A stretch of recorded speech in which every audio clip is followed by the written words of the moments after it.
Welcome back to Know Your Charity. I'm in conversation with Qari Bashir Patel. We're, of course, talking about the upcoming Quranic competitions that will be held this year. Qari Bashir, you know, when people talk of competition, you know, the one thing that comes to mind is there's a winner and there's a loser. But in Quranic competition, there's nothing like that. I mean, it's basically, you'll have Hufaz who will read beautifully, and of course there will be judges from that.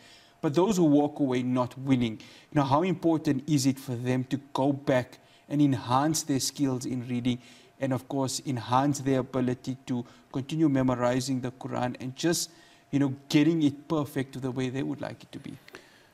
Yes, there are winners, but that doesn't mean there's losers as well. Yes. The purpose of the Quran, of the competition, is not to win the competition. Yes, it is a motivation that you set a goal, and this is what I want to reach, and this is where I want to reach. So that is a purpose. Now, you may come maybe 75% of the way. You may reach 100% of the way. But the effort you put in while preparing for the competition, that is going to live with you forever. So I'm going to give you 4 examples. There are like few prominent reciters in South Africa at the moment, alhamdulillah, are products of this competition. You have this Qari Sufyan Taylor in Durban, that he also, in the early 2000s, he went through a competition here, and then he went to Mecca, and he came out first there. And today, alhamdulillah, is one of the renowned reciters in South Africa. Then we have Qari Yusuf Osman. He's the Imam of, what do you say, of Houghton Masjid. Now he actually came out third in the competition. Not even, but that time it wasn't so formalized. So it, not that we had to send the first prize winner at that time. And those who competed with him were over the age limit as well. So he appeared to be third out of 3, meaning what? You're a loser. But I saw the potential. And I spoke to the father. I said, give me 3 months with this boy, and I'll work on him, inshallah. And he must have been about 13 years old. I'll work on him, and we'll send him to Makkah. And that 3 months was, intense training. Intense training. And I sent him for the 5 juz category to Makkah. And he came out first. Alhamdulillah. Yeah. He came out? Number 1. Number 1. Yeah. Out of how many countries? 42 countries. Oh, alhamdulillah. Today, he's a good hafiz, he's a good qari, he has learned the 10 major qira'at. All right? Product of the competition. So there's no losers. Whatever you learn is going to live with you. Even in sport. If I didn't win the World Cup, but that exercise which I did is going to stay with me. My body is going to be in shape, I'll be in better health, etc. So there's only winners. You may not be the first position winner, but you're still a winner. And many times in a competition, you may be the best also. But it's just the day was not for you, and someone outdid you. Exactly. I mean, Allah's taqdeer also plays a massive role in it. There's no losers. Qari Bashir, you've adjudicated in so many countries. I mean, Africa, right here at home, South Africa. You've adjudicated in Makkah al-Mukarramah. I mean, when you see the potential, how much joy does it give you as a Qari to see that, our Islam as a religion, our beautiful religion, grows and continues to develop Hufaz across the world? Alhamdulillah, we say that Allah Tabarak wa Ta'ala has granted South Africans many favors, many benefits, and in many things, we are the forerunners, Alhamdulillah, and that is ذَلِكَ مِنْ فَضْلِ اللَّهِ عَلَيْنَا. That is, there's no virtue in us. It's all blessings from Allah Tabarak wa Ta'ala and favors from Allah Tabarak wa Ta'ala.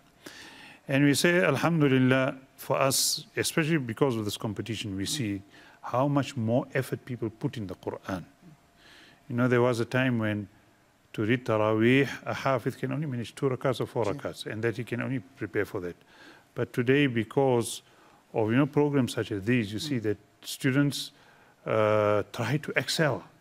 That instead of me being able to read 1 juz a day, I want to read 5 juz. And now there are students that before qualifying, they must read the whole Quran in one sitting. And I want to tell you something, that this is in Medina. When we send students to Medina, not for the competition, this is to get sanad, all right? The criteria there is that you must read and carry on reading until the teacher gets tired, not you. Not you. When the teacher gets tired, they'll say, all right, hasbuk, finish, come back tomorrow. So, like I know one of our students went, and first day he just carried on reading, and he finished 9 juz. Teacher said, all right, go.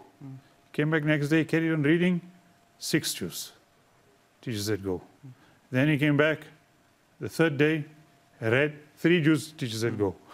Then he came back and now again 9 juz. Just like that, it depends on the teacher. That's how well your Quran, how strong your Quran must be. And that is what the competition works towards. This competition is not only for one specific madrasa. It's the only organization which tries to support every other organization. Every Hifz madrasa, whether you're in a Karu, then inshallah we'll try and support you as well in trying to lift your standards, inshallah. Now the pledge that we want to do today is threefold. One is lillah, that is for running the competition and towards the run-up to the competition. For example, the competition will be later this year, but towards the run-up of the competition, we have regional competitions, 8 regional competitions in each province, so that we can give a fair chance to everyone based on the talent and based on how well they do. So for that we need lillah money, because you can't use zakat or anything in those for the competition or whatever. So it entails a lot of backroom work. It entails a lot of traveling. It entails there's many things to it, many aspects to it. So although to the viewer, you just look at, for example, we're sitting here now. It looks like it's just that a person comes and he speaks and goes, but whatever happens in the background, people are not aware of that, and there's many costs associated to that. And then also towards the development of our own huffaz, as well as potential judges, etc. We run workshops, tajweed workshops, etc., for teachers who are in the field of teaching Quran, who can become judges in future, inshallah, etc. We have a lot of workshops for that. And these workshops also come with a cost. And these are all that we spend on this from Lillah funds. Sure.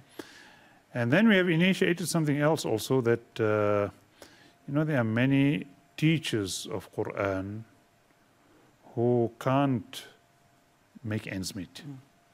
Especially with with the current situation of COVID, etc.